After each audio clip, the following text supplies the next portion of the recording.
First things first, that was a good Pac-12 football game. It was physical.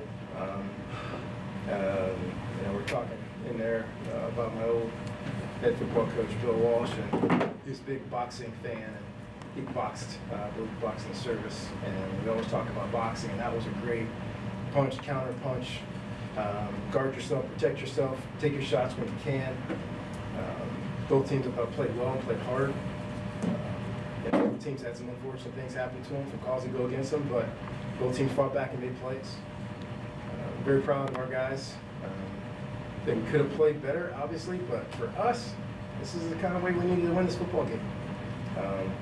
For what we've done the last couple games, coming up short, not giving ourselves a chance, we gave ourselves a chance today. Great 2-minute drive at the end of the half to put points on the board, come back out in the third quarter, get a stop, get a touchdown. Run the ball against a really difficult team to run the ball against.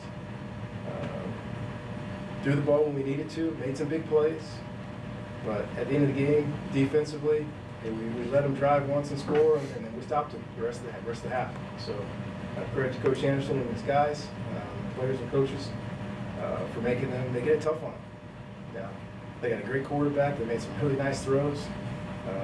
Boy, I thought Paulson Adebo had an interception for a touchdown, that one ball, but it was a great throw and a great catch by the field.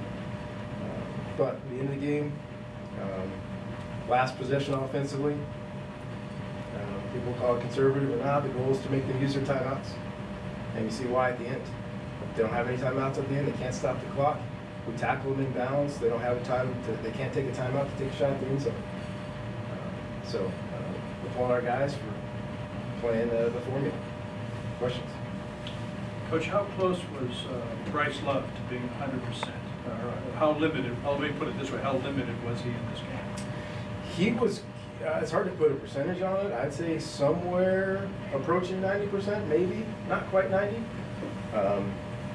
But once he got warm and got loose, there were a couple of 4- and 5-yard runs in there that were really impressive. His acceleration in this short area was impressive. Didn't get a chance to get him outside. Didn't get a chance to break him loose.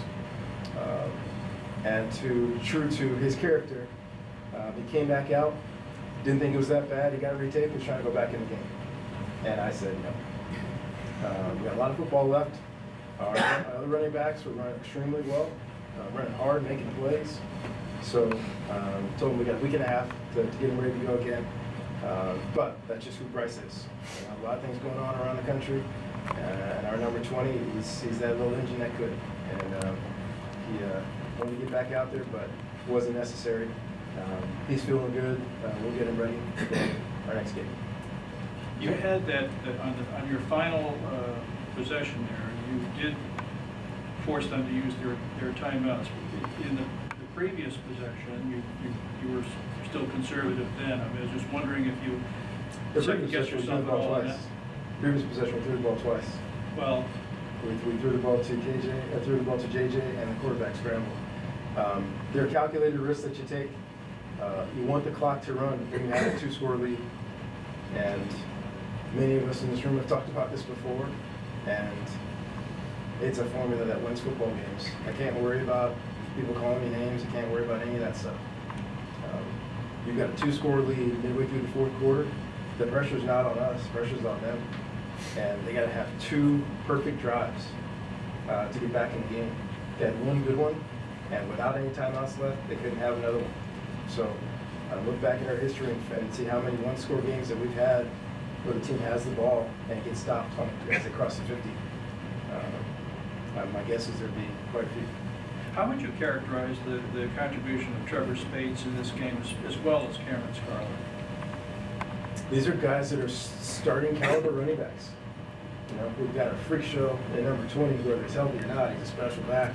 These two guys can start for a lot of teams.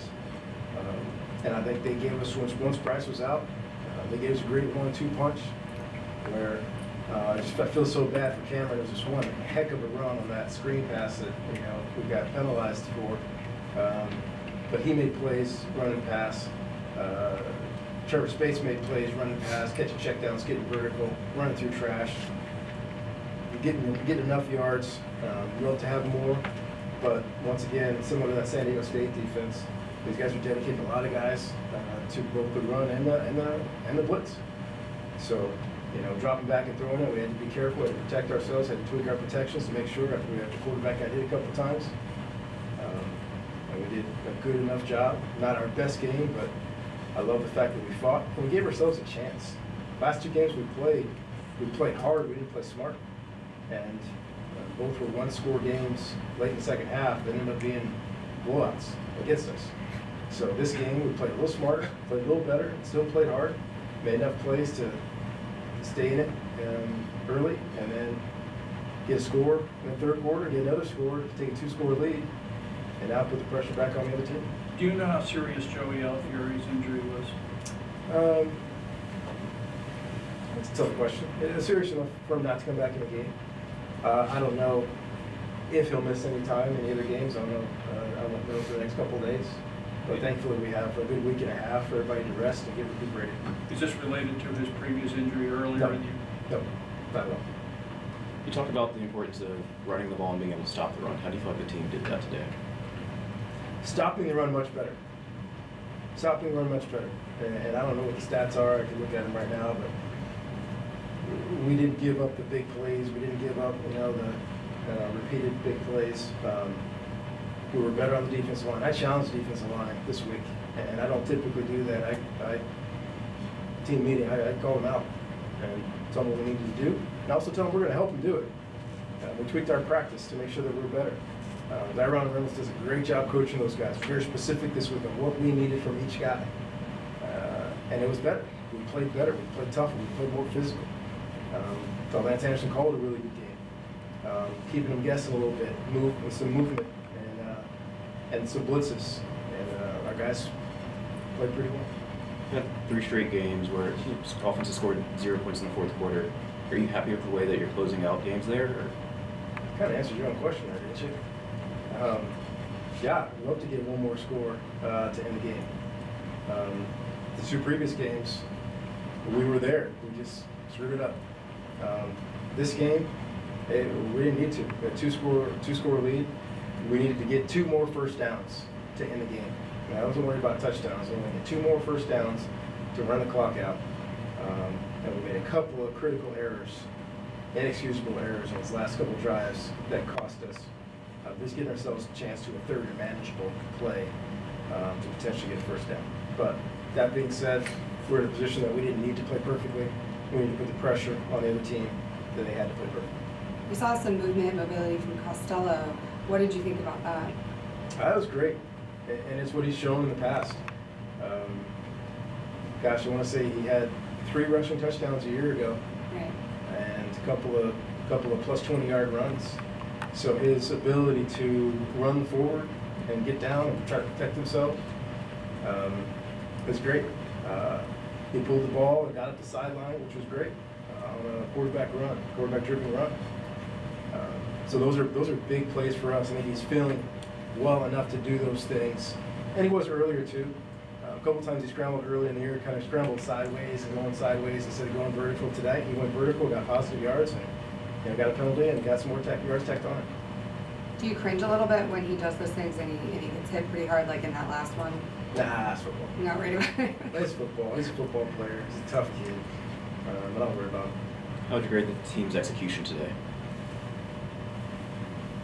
Better. Not where we want, but better. And our guys have to understand that the pat on the back and the kick in the rear can't come simultaneously. We can say we got better and we need to get better. Once again, those critical errors that kept us from being efficient at the end of the game hurt us. Still gave up too many yards that last drive. We had the quarterback sacked again. We've got to get him on the ground. I think we missed 2 sacks today. Part of it is Manny, and he's a heck of an athlete. And part of it's us. We got to finish on the quarterback. Thanks, everyone. Thanks, Coach.